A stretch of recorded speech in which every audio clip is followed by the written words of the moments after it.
Here's an interesting subject I came across the other day, and a subject it is. It's just simply a subject. Now, some people take this very seriously because they simply,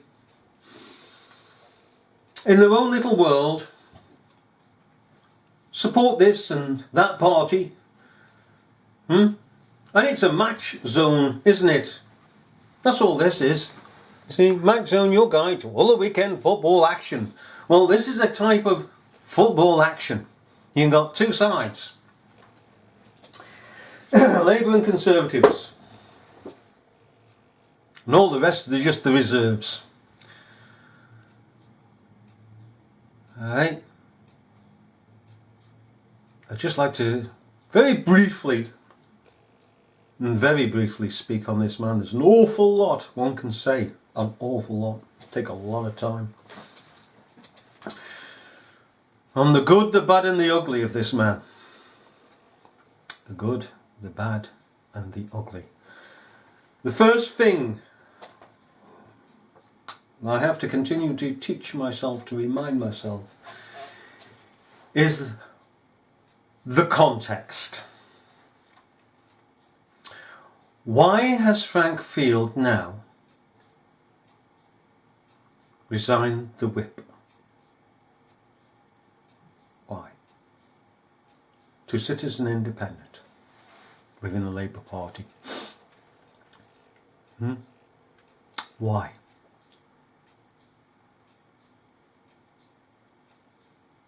Well, the media says, the newspapers say, and he says, this Labour Party last night branded nasty and racist by one of the most senior MPs as he announced his resignation, accusing leader Jeremy Corbyn of encouraging prejudice against Jews.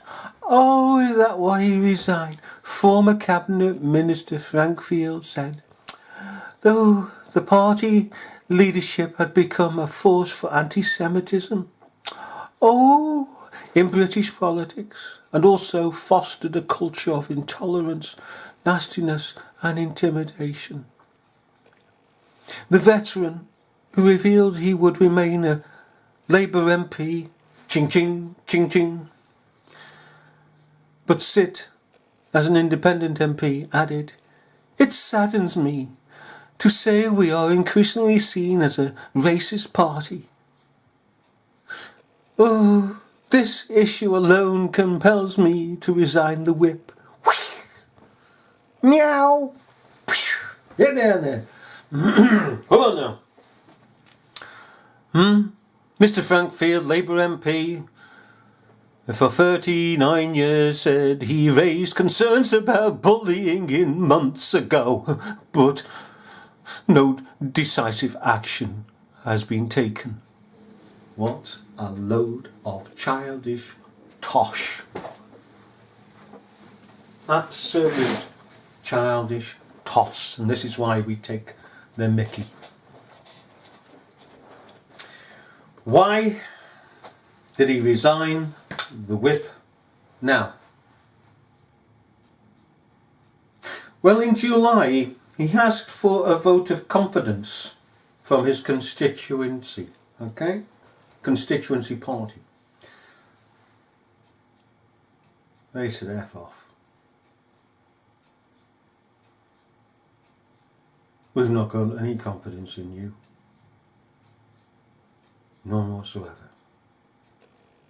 So he took that as a slap on the cheek. So come August, he's made his mind up now to resign. Now he's a politician, so he's manoeuvring himself. He's lost his constituency, confidence of his constituency. So that signifies in time that he's going to be dropped. and that it might turn out to be he loses the pig in lot. His MPship and a lot from the people. The biggest blow is yet to come, which we can't go into at this present time.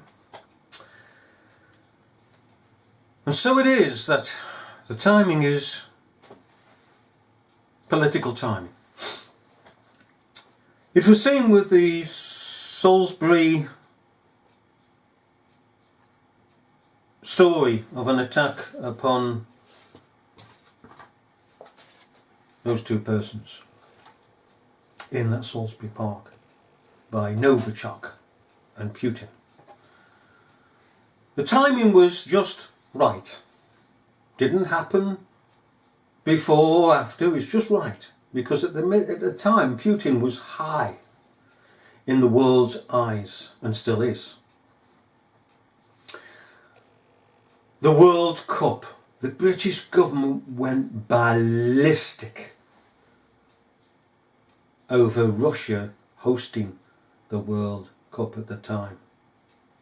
Well, you can see it go on the internet, go through the internet, you can see the Boris Johnsons of this pigging parliament absolutely going ballistic. Because it was giving the good image, and I believe the right image, of Russia. The Soviet Union is gone. That was evil. That was perniciously evil.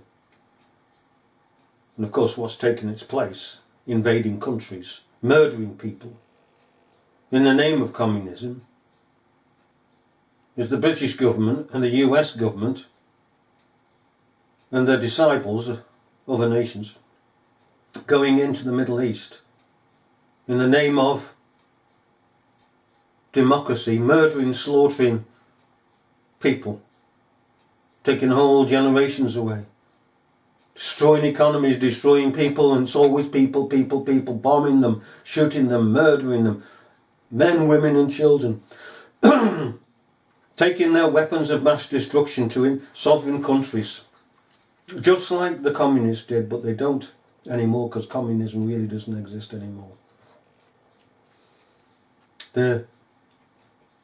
Russia exists, the Soviet Union doesn't. But of course the spirit of the Cold War, the United Kingdom and the American government wish to continue on. The spirit. They can't do it physically, but the spirit. That Russia is still is enemy, evil. No, it's not the one that's invading countries and en masse slaughter in the name of a principle that you don't hold. Because America is a federal, isn't it? Federal institution. It's not democratic. Neither is the United Kingdom. It's autocratic. And in the 1911 Parliamentary Act, that was declared to everyone. Anyhow, Frank Field. Section 21, wasn't it, Frank? Oh, Frank. Hey? Section 21. You know, you can see it this way. Section 21. Why did Frank bring that in?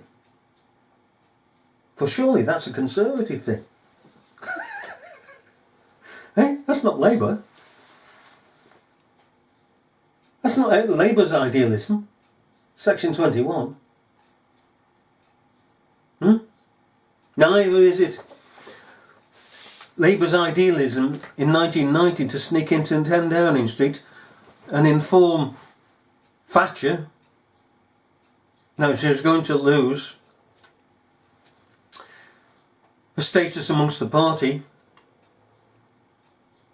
and basically voted out, no confidence in her, and that she should push forward John Major to replace her. November 1990. He sneaked in, sneaked back out, but some bugger caught him.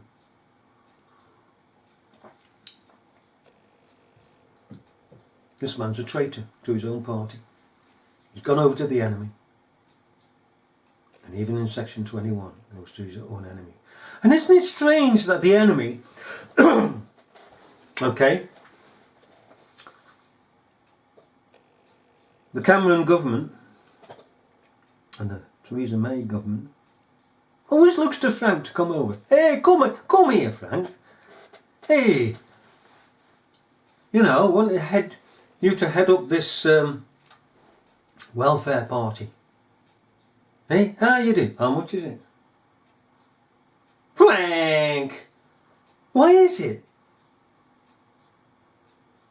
Why is it that he's chosen by the enemy to come over the lines? Oh, but Frank's done some good things. Yeah, but everybody does some good things in their lives. Doesn't mean that they're a good person. And it defines what you mean by good. In some cases. I mean, serial killers are good to those eugenics, aren't they? They praise them to their eyeballs. Oh, they're getting rid of the people. Section 21. And he was the one that even went against his bigot constituents. Didn't he? He attacked his constituents. He said, and this was widely publicised, that containers, shipping containers, should be put under the flyover in Birkenhead. And all the miscreants, all those, I say miscreants, all those basically that refuse to work should be put in to these containers and sealed up. Right, well, and gas the buggers. I mean, I agree that there's an awful lot within society, an awful lot, who don't want work. They just want to spend our wages, upon me, in the form of taxes. Because taxes are our wages.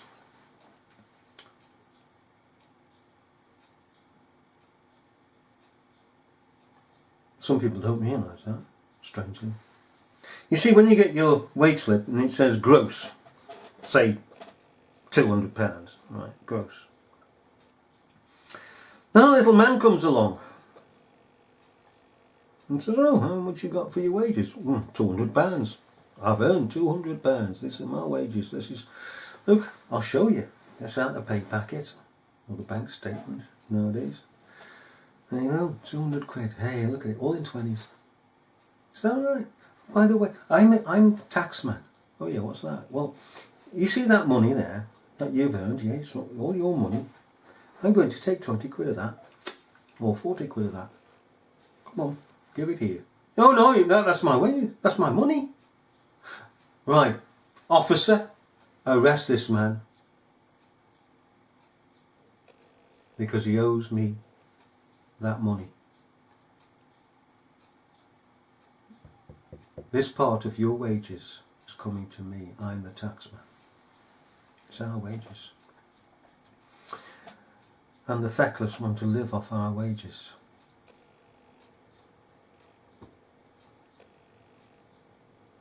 One feels sometimes as though Frank Field here is correct. That person should go under a pigging underpass in these containers for the absolute awful people that are around today who don't want to work, have no decency, no morals, no ethics, no courteousness, no respect for nothing. It's all grab, grab, grab, consume, consume, consume upon their lusts. Sod everybody else, and if anybody else gets in the way, it's a mouthful. And who is paying these persons? We are paying these persons most of the time. Come back in a sec.